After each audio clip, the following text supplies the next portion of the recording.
नमस्कार, good evening, शुभ संध्या। घड़ी में शाम के 8:30 बज चुके हैं और हम ठीक अपने वादे के अनुसार एक बार फिर हाजिर हैं आपके अपने प्रोग्राम स्पोर्ट्स स्कैन में।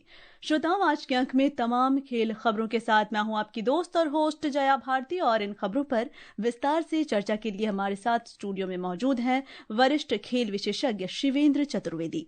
शिवेंद्र जी, आपका स्वागत है। धन्यवाद जया। सुनने वालों को भी मेरा नमस्कार।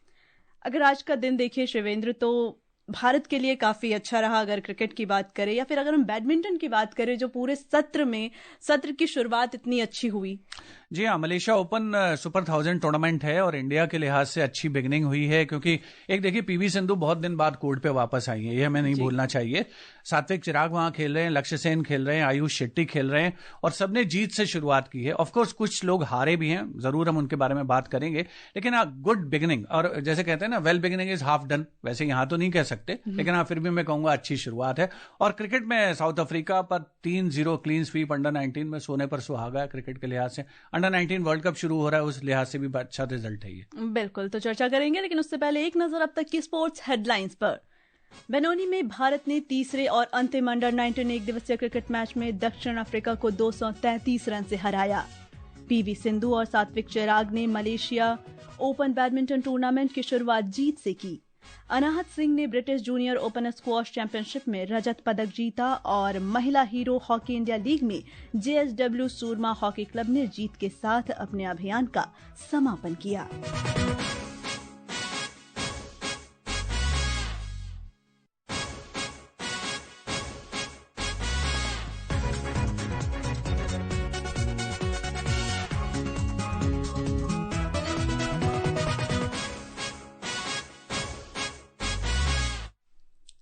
जैसा कि हम बात कर रहे थे अंडर 19 क्रिकेट की, बेनोनी में भारत ने तीसरे और अंतिम अंडर 19 एक दिवसीय क्रिकेट मैच में दक्षिण अफ्रीका को 233 रन से हरा दिया है।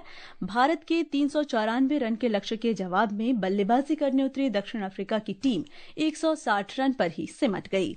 किशन कुमार सिंह ने सबसे अधिक 3 विकेट लिए, वहीं मोहम्मद इनान ने भी 2 विकेट झटके।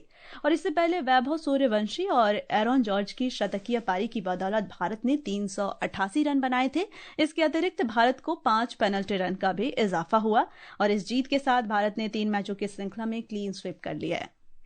बहुत बढ़िया रिजल्ट है भारत के पॉइंट ऑफ व्यू से। जैसे मैं शुरुआत में कह रहा था जया कि अंडर 19 वर्ल्ड कप होने वाला है और हालांकि वैभव सूर्यवंशी वहां पर टीम के कप्तान नहीं है, लेकिन उन पर बड़े लंबे समय से सबकी निगाहें टिकी हुई हैं और ये आज उन्होंने जो परफॉर्मेंस दिया है, 127 रन बनाए हैं, ये अंडर 19 में उनकी एक जो सबसे बेहतरीन पारियां हैं उनमें शामिल है। और दिसंबर में, पिछले साल ही 12 दिसंबर को उन्होंने 171 रन बनाए थे यूएई के अगेंस्ट और जुलाई 2025 में इंग्लैंड के खिलाफ उन्होंने 143 रन की पारी खेली थी। तो जिस अंदाज में वैभव सूर्यवंशी बल्लेबाजी कर रहे हैं भारतीय क्रिकेट के लिहाज से, क्योंकि हम अक्सर जब क्रिकेट के बारे में आजकल बात होती है, ये भी एक इंटरेस्टिंग बात है कि फील्डिंग की बात बहुत कम होती है और बॉलर्स की बात भी कम होती है, लेकिन वो बल्लेबाज जो ताबड़तोड़ चौके छक्के लगाते हैं उनकी ज्यादातर बात होती है। तो अब जब परफॉर्मेंस हो रहा है तो बात होनी भी चाहिए। वैभव सूर्यवंशी अंडर 19 जो क्रिकेट खेल रहे हैं, जिस तरीके से बल्लेबाजी कर रहे हैं, विराट कोहली के बाद अब वो दूसरे नंबर पर हैं और नंबर ऑफ मैचेस के लिहाज से, मुझे अगर ठीक से ध्यान आता है, एग्जैक्टली तो ध्यान नहीं है, विराट कोहली ने शायद उनसे दुगने मैच खेले हुए हैं, लेकिन सिर्फ 5 रन का अंतर रह गया है।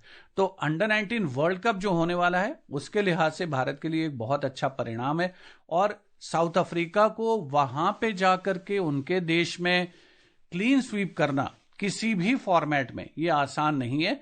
मैं कहूंगा एक कंप्लीट टीम परफॉर्मेंस है और इंडिविजुअल ब्रिलियंस उसमें बहुत अच्छे से समाहित हुआ है।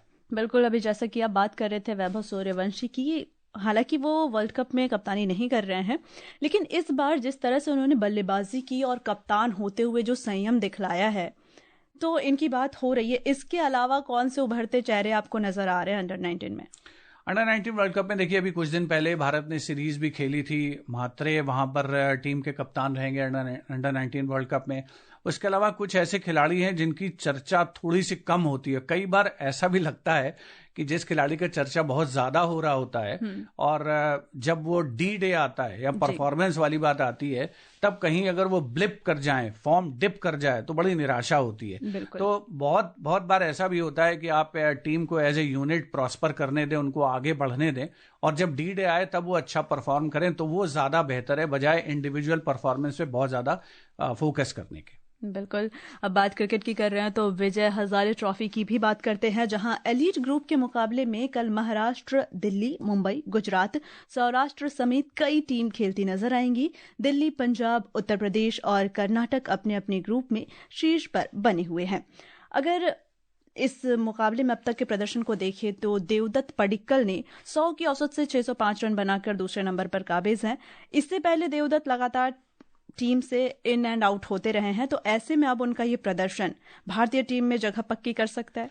देखिए, भारतीय टीम में जगह पक्की करने के बारे में तो मुझे लगता है ना तो प्लेयर को ना सेलेक्टर को किसी को भी कुछ पता नहीं होता। वो जब सेलेक्टर्स बैठते हैं, एनालाइज करते हैं, तब, और वो भी डिसीजन बड़े डिफिकल्ट होते हैं। मुझे नहीं लगता कि आसान स्ट्रेट फॉरवर्ड भारतीय टीम में किसी भी फॉर्मेट में जगह बनाना आज की डेट में, क्योंकि जो बेंच स्ट्रेंथ हमारे पास है उसके लिहाज से बहुत ही मुश्किल है, और जो भी टीम में शामिल है वो कमेंडेबल उसका परफॉर्मेंस है। देवदत्त पडिक्कल का over the period of time जो परफॉर्मेंस रहा है वो बहुत ही शानदार रहा है, लेकिन जैसे कहते हैं कि कंसिस्टेंसी, जब सेलेक्टर्स बैठते हैं तो शायद एक जो परफॉर्मेंस में निरंतरता है उस पर सबसे ज्यादा ध्यान देते हैं। फिर ये ध्यान देते हैं कि आज की तारीख में कौन प्लेयर पिछले मैचेस में लगातार अच्छा परफॉर्म कर रहा है, कंसिस्टेंसी। तो शायद देवदत्त के साथ ये एक इशू है कि despite being such a talented player, उनको वो जो मकाम, शायद वो जगह जो हासिल करना चाहते थे, नाम मिला है लेकिन मौके उतने नहीं मिले जितने शायद मिलने चाहिए थे। बिल्कुल। और इस बीच बिहार ने कल प्लेट ग्रुप फाइनल में मणिपुर को 6 विकेट से हराकर एलीट ग्रुप में जगह बना ली है। बिहार अगले सत्र के विजय हजारे ट्रॉफी के एलीट ग्रुप में खेलेगा। सुनते हैं एक रिपोर्ट। झारखंड के JSCA इंटरनेशनल स्टेडियम में खेले गए इस मुकाबले में पहले बल्लेबाजी करने उतरी मणिपुर 47 ओवर और 5 गेंद में 169 रन पर ही सिमट गई। मणिपुर के लिए उलेनियाई ख्वाइराकपम ने 112 गेंदों में 7 चौकों के साथ सर्वाधिक 61 रन बनाए। बिहार की ओर से शब्बीर खान ने शानदार गेंदबाजी करते हुए सिर्फ 8 ओवर में 30 रन दिए और 7 विकेट अपने नाम किए। आसान लक्ष्य का पीछा करते हुए बिहार की टीम ने 31 ओवर और 2 गेंद में जीत दर्ज कर ली। आयुष लोहारुका ने 11 चौकों के साथ 75 रन की पारी खेलकर टीम को जीत दिलाई। शब्बीर की घातक गेंदबाजी के चलते उन्हें प्लेयर ऑफ द मैच चुना गया। इसी के साथ बिहार ने अगले सीजन के लिए एलीट लीग में जगह पक्की कर ली। Vishal Sharma, sports can. इधर T20 विश्व कप ट्रॉफी आज अभी नेपाल में है, टूर पर है, और काठमांडू स्थित यूनेस्को विश्व धरोहर स्थल बौद्ध स्तूप में आज आम जनता के लिए प्रदर्शित किया गया। राष्ट्रपति पौडेल ने विश्व कप ट्रॉफी को नेपाल लाने के लिए अंतर्राष्ट्रीय क्रिकेट परिषद का आभार व्यक्त करते हुए कहा कि इस दौरे से देश के क्रिकेट प्रशंसकों का उत्साह बढ़ा है। और वहीं इस बीच नेपाल के रोहित पौडेल आगामी महीने में भारत में होने वाले ICC पुरुष T20 विश्व कप में 15 सदस्यीय टीम की कप्तानी करेंगे। वहां टीम की घोषणा हो चुकी है। वे नेपाल के सबसे संयमित और रणनीतिक रूप से कुशल बल्लेबाजों में से एक बनकर उभरे हैं। वहीं अंतर्राष्ट्रीय क्रिकेट परिषद ICC ने बांग्लादेश क्रिकेट बोर्ड BCB के T20 विश्व कप 2026 के बांग्लादेश के मैच भारत से बाहर कराने की याचिका खारिज कर दी है। BBC ने सुरक्षा कारणों के चलते T20 विश्व कप के लिए भारत आने से मना किया है। हालांकि दोनों संस्थाओं के बीच हुई वर्चुअल बैठक में ICC ने कहा कि BCB के पास अंतिम समय में मैच स्थानांतरित करने का कोई वैध कारण नहीं है।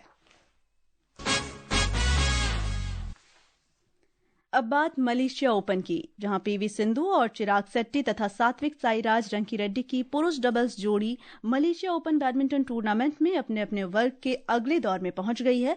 सिंधु ने चीनी ताइपे की सुंग शुओ यून को सीधे सेटों में 21-13, 22-20 से हराया। 8वीं वरीयता प्राप्त सिंधु का मुकाबला कल प्री क्वार्टर फाइनल में जापान की तोमोका मियाजाकी से होगा। वहीं सात्विक और चिराग की जोड़ी ने चीनी ताइपे के यांग पो हुसवान और ली झे हुए को 21-13, 21-15 से हराकर प्री क्वार्टर फाइनल में जगह बनाई। अब उनका सामना मलेशिया के जुनैदी आरिफ और रॉय किंग याप से होगा। तो जिस तरह से हम बात कर रहे थे कि पिछला सत्र हमारा अच्छा नहीं रहा था, लेकिन इस सत्र की शुरुआत अच्छी है।